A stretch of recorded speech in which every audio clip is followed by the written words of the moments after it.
Part 1. You will hear a woman booking a room for a party at a community centre. First, you have some time to look at questions 1 to 4. Listen carefully and answer questions 1 to 4. Hi, good morning. My name's Pete. How can I help you? Hi, my name's Maria Lincoln.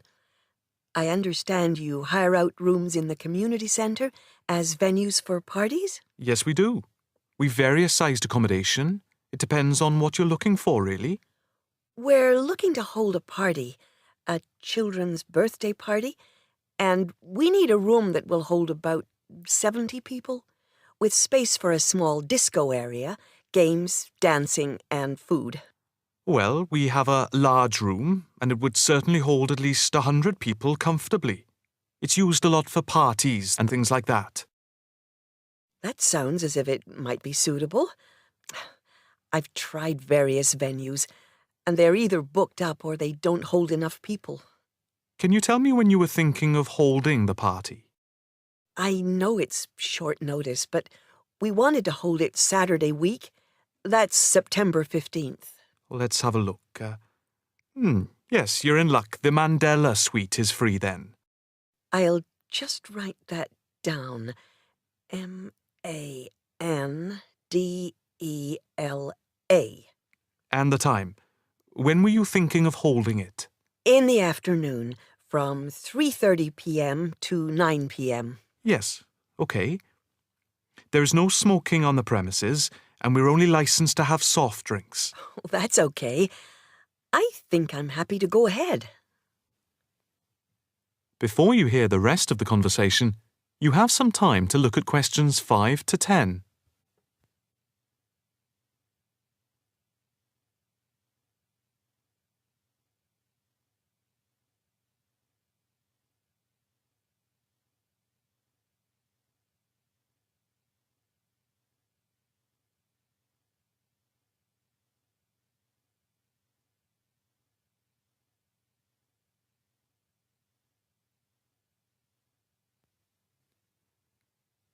Now listen and answer questions 5 to 10. Can you just give your postcode? Yes, it's PA5 7GJ. Fine.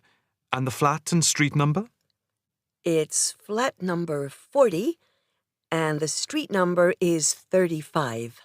Okay, so that's flat 40, 35 Beaches Street. Yes, that's right. And a contact number? My landline is 223279 with the code. But I'll give you my mobile number, which is 07897 293381. Okay, 293381. Can you tell me how much it will cost? It's quite reasonable, actually. It's £115 for the hire of the room, with tables and chairs. But if you want to hire disco equipment, we've got a basic system with speakers and other equipment for £25. But there is no technician around in case anything goes wrong. And of course, it's optional. That would save us carting something from home, but maybe we should bring a spare sound system just in case. We've never had any problem with the system, but you might not want to take any chances. What about catering? Well, we had thought of getting everyone bringing something. We have someone who can do catering for £9 a head, including the cake if required. That's handy, but it's a lot as we have a fairly tight budget. So, you want to go ahead with the booking? Yes, certainly. Okay. I need to take a deposit of £30, which is refundable. The balance needs to be paid 2 days before the event at the latest. Fine. You can cancel up to 2 days before, but after that you lose the deposit. We don't intend to cancel, but is there any insurance we can take out? Yes, there's a form here somewhere. How much? It's, let me see. It's only £9 for the 24-hour period, and that covers you for cancellation, damage, and injury. Well, At least we'd better have a look at it. How would you like to pay the deposit? Cash.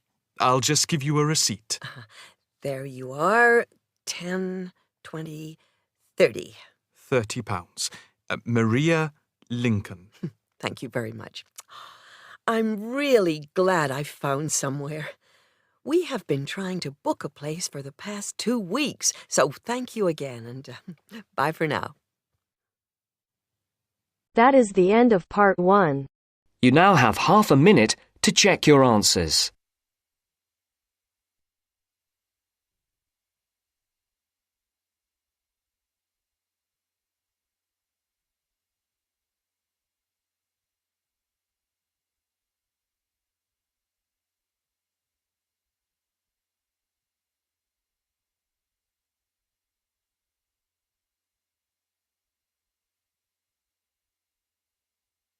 Now turns to part 2. Part 2.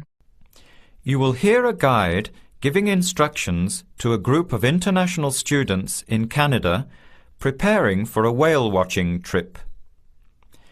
Before you hear the talk, you have some time to look at questions 11 to 16.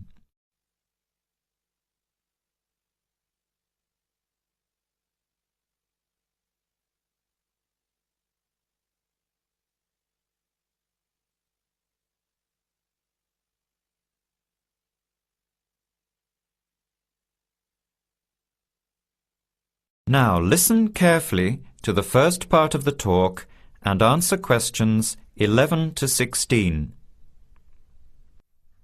Hello, everyone. Glad to see so many happy faces on this wild and windy day.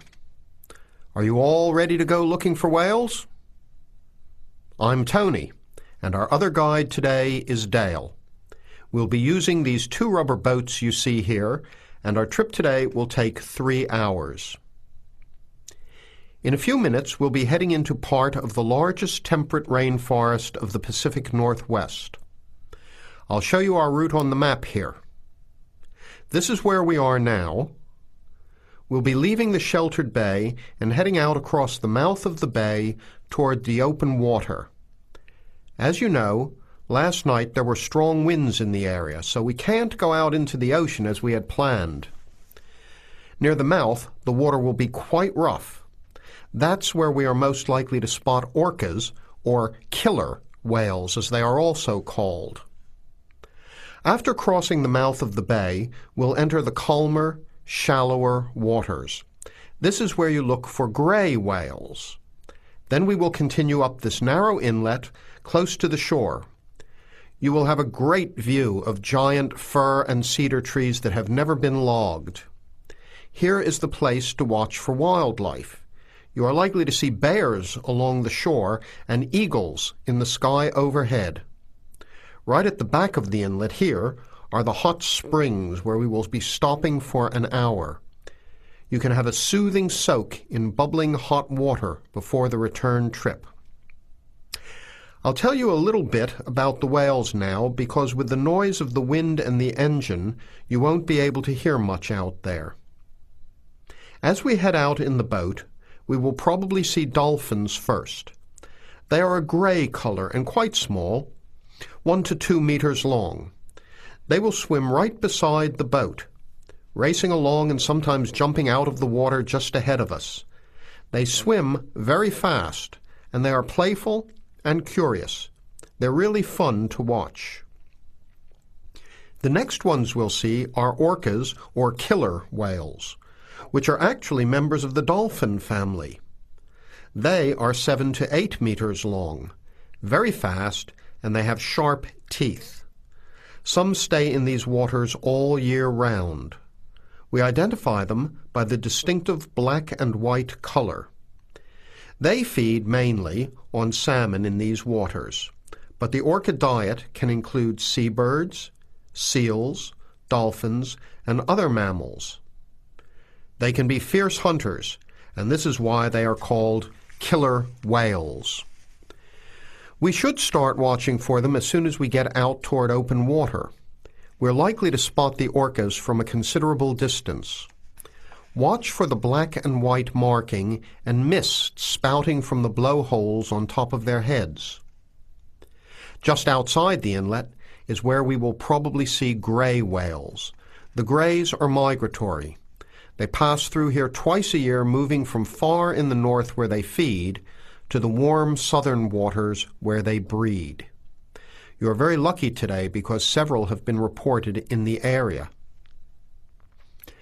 Unlike the orcas, grays are solitary, except when you see a mother with a calf. The gray whales are much longer and heavier than the orcas, 14 meters long and weighing up to 30 tons.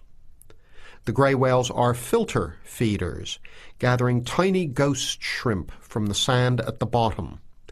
We recognize grays from their tail fins because each one is different.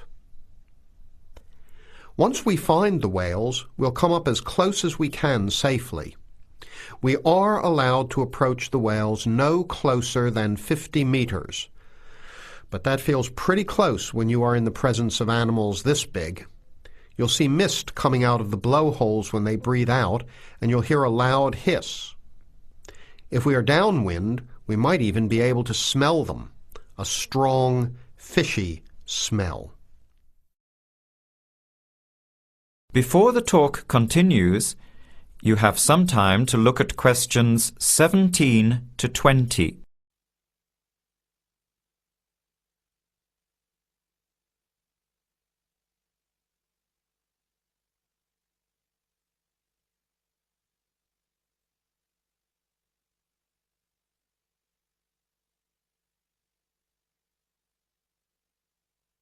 Now, as the talk continues, answer questions 17 to 20.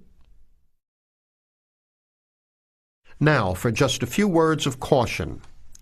It will be quite bouncy out there, especially in the front of the boat. If you want a smoother ride, stay in the middle of the boat, close to the engine. Hold on to the ropes and keep an eye on any big waves. Be alert so you don't get thrown out of the boat. In case of an emergency, you are all wearing survival suits. They'll keep you warm and dry in or out of the water. They are bright orange for visibility. The water temperature is around 8 degrees. Without these suits, you would only last a few minutes in this cold water. With these suits, your survival time is increased dramatically. They will keep you upright in the water even if you can't swim. But we don't expect anybody to end up in the water, so don't worry. Now, are there any questions? I'm afraid of getting seasick. Right. I was just coming to that. If you think you might get seasick, take one of these patches and put it on your arm at the wrist, like this. It works on pressure points of the body and will relieve seasickness without the drowsiness you can get from pills. Are there any other questions? All right then, let's start loading up the boats. We leave in 5 minutes. That is the end of part 2. You now have half a minute to check your answers.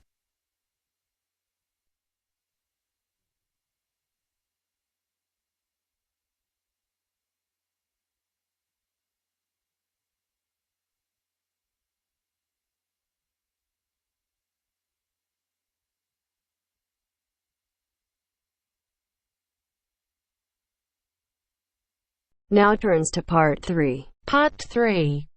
You will hear a student union officer's speech. First, you have some time to look at questions 21 to 25.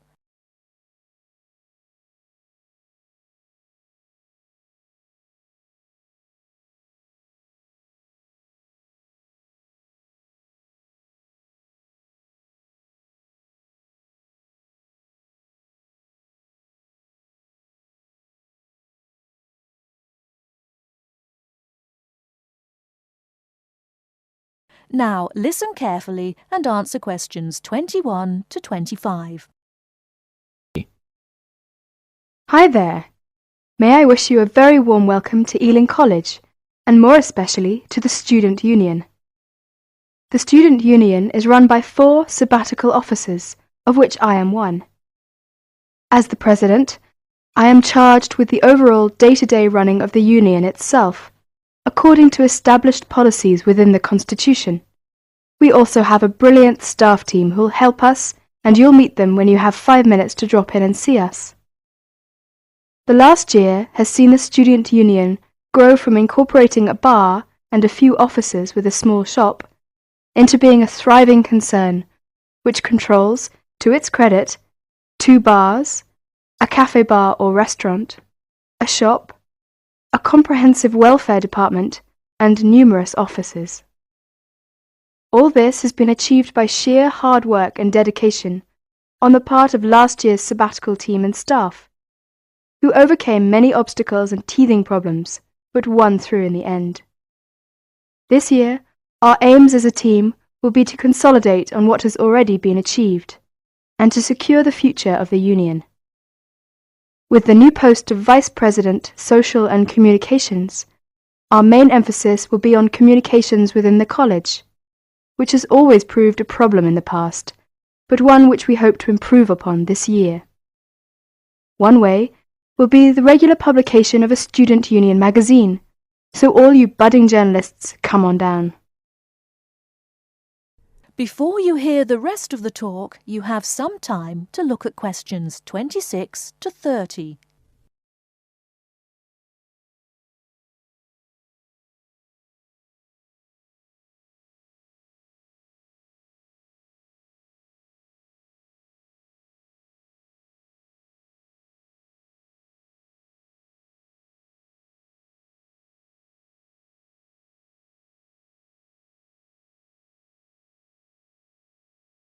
Now listen and answer questions 26 to 30.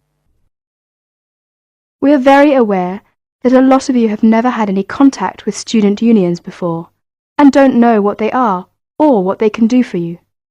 So basically, here's a quick rundown. If you have any problems at all, either when you start college or throughout your time here, don't hesitate to drop in the SU office in the North Building and see Pat, our office assistant. She will be able to help you with most of your day-to-day general inquiries, or if she can't, she will direct you to one of our staff who can.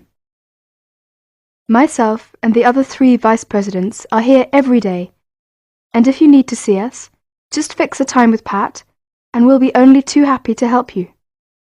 By the way, queries or problems can range from a late grant check, finding a place to live and academic matters, right through to the best places to eat, directions to the bar, or somebody blocking you in the car park. We'll give anything our best shot. Please remember, while you're at Ealing, that going to college is not just about education. Make sure you enjoy yourself as well, because believe me, time will fly once you're here. Ealing is a really good place to live, as there is lots to see and do. And don't forget, the metropolis of central London is only 20 minutes away by tube.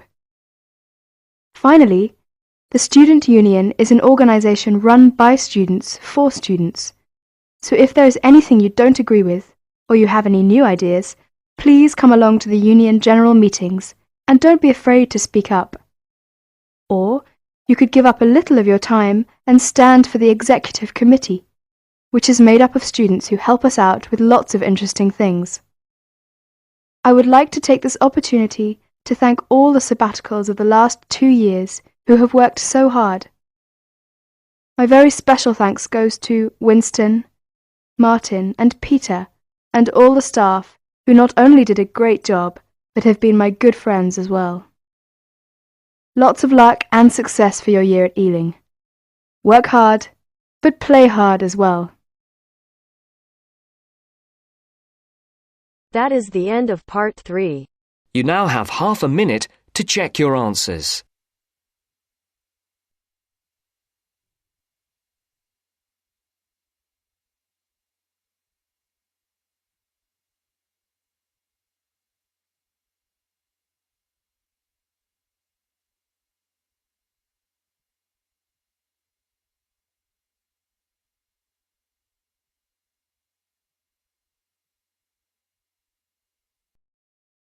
Now turns to Part 4.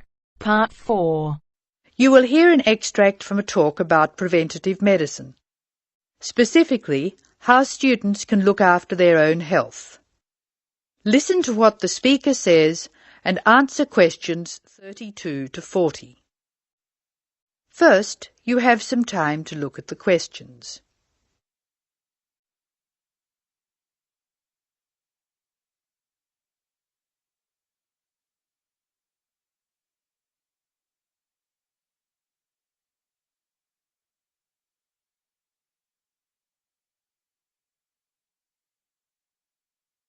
Now listen carefully and answer questions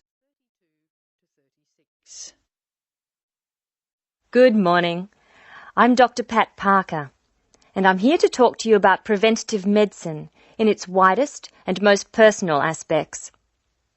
In other words, I'm here to tell you how the patient should wrest control of their health away from the practitioners of medicine and take charge of their own medical destiny.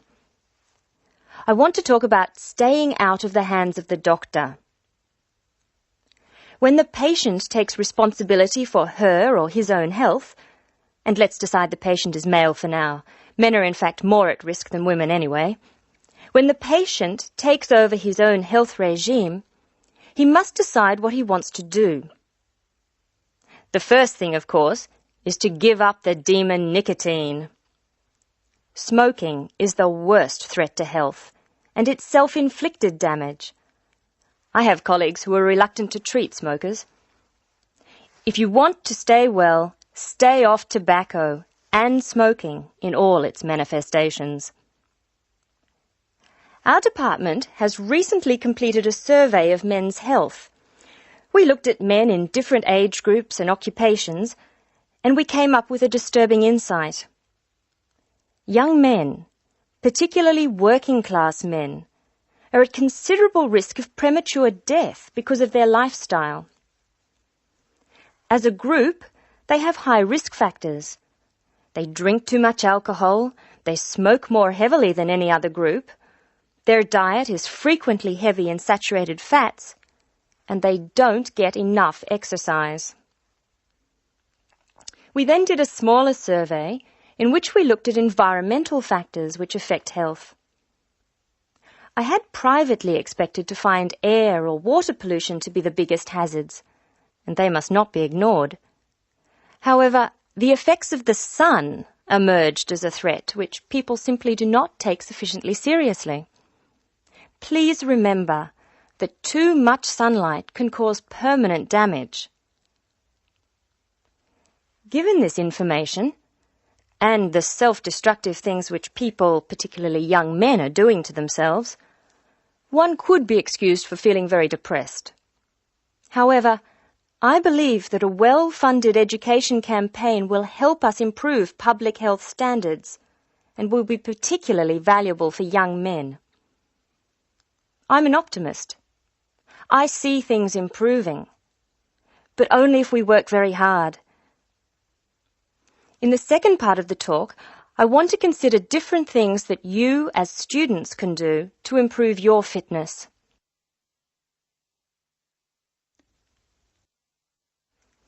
So now I'd like to issue a qualification to everything I say.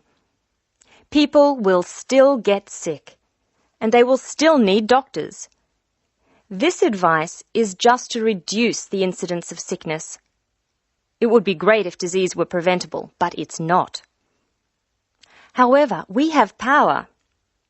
In the late 80s, the Surgeon General of the United States said that 53% of our illnesses could be avoided by healthy lifestyle choices. I now want to discuss these choices with you. You should try to make keeping fit fun. It's very hard to go out and do exercises by yourself. So it's wise to find a sport that you like and play it with other people. If you swim, you can consider scuba diving or snorkeling.